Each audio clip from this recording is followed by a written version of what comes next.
Hello everyone, I am here today to do the hashtag Dating the Tarot 2021, and for this tag I've included the decks that I've most used this year, because instead of doing a most used in 2021 video, I'll just put them together in this really fun tag that was started by Candy, Soul, and Soil, whose original video I will definitely link down below. And I just changed one of the prompts, number 10, and we'll get there when we get there. So, the first prompt is the Cheapskate Date, and I have gotten at least 2 decks for cheaper than this one, but the one I'm going to show you is the one I keep in this old chocolate box, and that is the Everyday Witch Tarot. It's not my aesthetic, but it reads so well for me that I've stopped trying not to love it. It is what it is, an amazing cheapskate date that I keep coming back to. The second prompt is the slow burner, and for me that is the Shadowland Tarot. It came very damaged and frayed around the edges, and I didn't connect to it. Plus, I found the whole thing with the gold edging and the yellow titles and backs way too tacky. I had it in a box to give it away when I was suddenly inspired to trim the edges, just to see what would happen. Still, I didn't love it immediately after that, but since I had already spent the time modifying it, I forced myself to spend more time with it, and it really grew on me. I love it now, and I recently introduced the book into working with it, and I love it. I'm really happy that it gave us the time we needed to bond. Third up is the Blind Date, Tarot of Sweet Twilight. I know it has been around for a while, and I've seen it here and there, but one day, upon seeing the box, I finally pulled the trigger and I bought it on the spot. And what did it for me was the quotes on the box, the one on the front here. Outworn heart, in a time outworn, come clear of the nests of wrong and right. Launch heart again in the grey twilight. Sigh, heart, again in the dew of the morn. And that's by W.B. Yeats. Yeah, I read that quote on the box, and I didn't know what the art would be like. I just bought the deck. As it turns out, I love the art. I think it's amazing. I love the tattoo style and the colorful yet sweet and sad imagery. It really fits the title of the deck and that quote on the box. And I definitely don't think I bought it this year, but I certainly used this one a lot in 2021. The fourth prompt is the Rebound Date, the one you dated because something else didn't work out. And for me, that is the Modern Witch Tarot, German edition. Look at that. The cards just fit into your hand. They are very easily shuffleable, which I will show you, but I don't really have the room right now. But trust me, these shuffle so beautifully, and the cardstock is not shiny but not matte.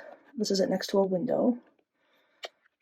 It's flexible and it's just durable. Oops. It is wonderful. So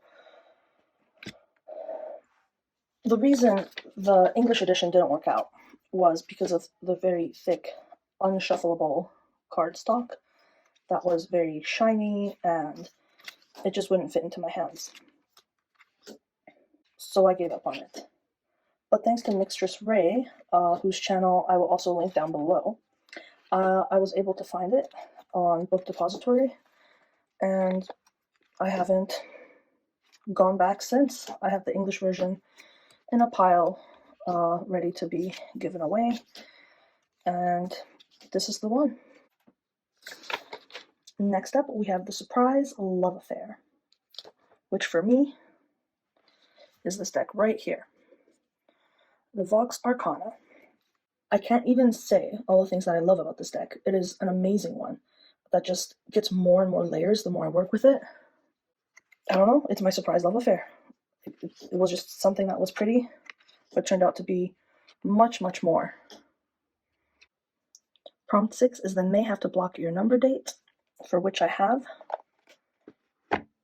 the Rainbow Heart Tarot. I worked with it a lot. I photographed and I did challenges with it. I really forced myself to spend time with it, but unlike the Shadowland, I don't think it worked out. It's too large, it's too thick, and it's too loud. Loud in the sense that the actual cards make a lot of noise when I flip through them or try to shuffle them. I don't know. It put me off. And that's a shame. But I don't know, looking at it, it's pretty. I worked with it a lot, so I get nostalgic, I guess. Whether I pull it back out or not, only time will tell. Prompt 7 is the Stormy On and Off Date, the one you can't stay away from. Equal parts passion, lust, and fighting. And for me, that is the Shadowland Tarot deck. I love this deck. It's an old date I keep going back to. It reads passionately for me, and I am in love with the art, and the cards, and the size and the feel. It's perfect. But sometimes the passion is too much, or I really can't understand the readings anymore, and that's when I know we need some space and some time apart. The 8th prompt is a double date, a pairing that was magical. And for this I have the Antique Anatomy Tarot and the Botanical Inspirations Oracle. This pairing is one that stayed with me all year. The little poems in the Oracle helped me bring forth the meanings in the tarot deck. Aesthetically, they look beautiful together. I feel like their energy really flows into each other. I've been experimenting with different ways of working with it. The simplest way is just having the one tarot and the one oracle. Another kind of spread that I enjoy is having the oracle in the middle with the tarot around the outside. So, for example, we have no act of kindness, no matter how small, is ever wasted, with the Sun and the Five of Blades, which kind of works really well together.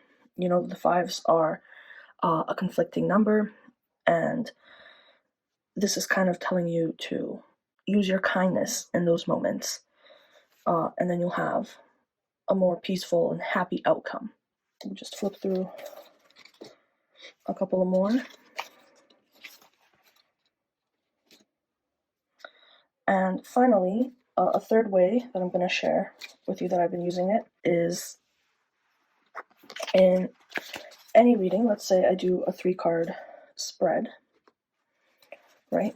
So you have 1, 2, 3, and this is all the tarot, the Antique Anatomy. And then I would attach one of these to each of these cards. And I usually do that by having it on the bottom, underneath, just with the little saying on the bottom like that. So, my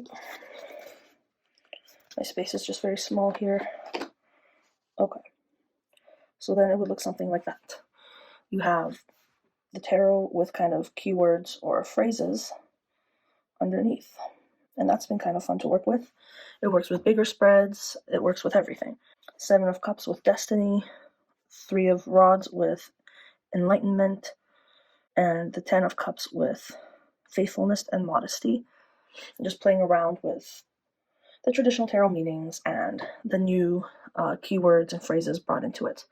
It's been fun. It's been kind of challenging, and it's helping me incorporate more than one thing together, which it's been nice for a change. The next prompt is Friends with Benefits, for which I have my trusty White Sage.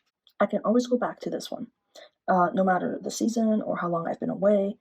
It has the benefits of being able to read intuitively and numerically. It also throws in the chakras for extra information if you want it. As well as the info cards are a convenient and useful resource, and they're available at a glance. There's no studying or time commitment required. It is the perfect friend with benefits. Prompt 10 was a threesome, which I don't use. So instead, I present to you the Sidepiece Date. It's the one that you're dating while you're dating others. This is the Playing Marseille. I like working seasonally with decks, but this one is always on my desk. And it's in use no matter the time of year or what other decks that I'm working with at the time. It's just always there. It seems to have this, I don't want to say emotionalist feeling to it, but it sort of does. in the sense that I can work with it no matter, if I'm studying something really intense or learning a new system. It's almost like a palate cleanse. It's just simple, powerful, and there. Always there. Number 11 is the best hugger. And for 2021, for me, that has been the Embroidered Forest Tarot. It's very sweet. It's very versatile. You can read numerically with it if you want, or you can read it in a Marseille style, in the Rider-Waite fashion. You can pretty much read it however you want to. And yet it's very gentle, and it was all handmade, and it feels very warm and inviting. And it was my most used hug deck this year. Prompt 12 is the Forever Love. And one of my forever loves I discovered this year is the Prisma Visions. I have lost this deck in my move, and I missed it so much I had to get another copy. And even though it wasn't the same edition I had before, I needed to have it back. And this whole experience made me realize that this is one of the decks I will always need to have. It is one of my forever loves.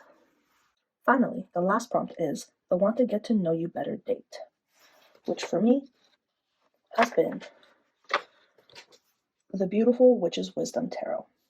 This deck has intrigued me for months. I have been working non-stop with it for 2 months. I've been reading the book, I've been trying the spells and the magic and tweaking it to work within my own realm of beliefs, as well as allowing it to add and to change that realm as well. It has been a journey, and I look forward to really being able to work with this beautiful deck, using its full potential. I thank you all for joining me here today for my reflection back on the year. This has been a fun prompt. I will link the videos I've mentioned before down below, as well as all the decks mentioned here. And take care and stay safe. Till next time.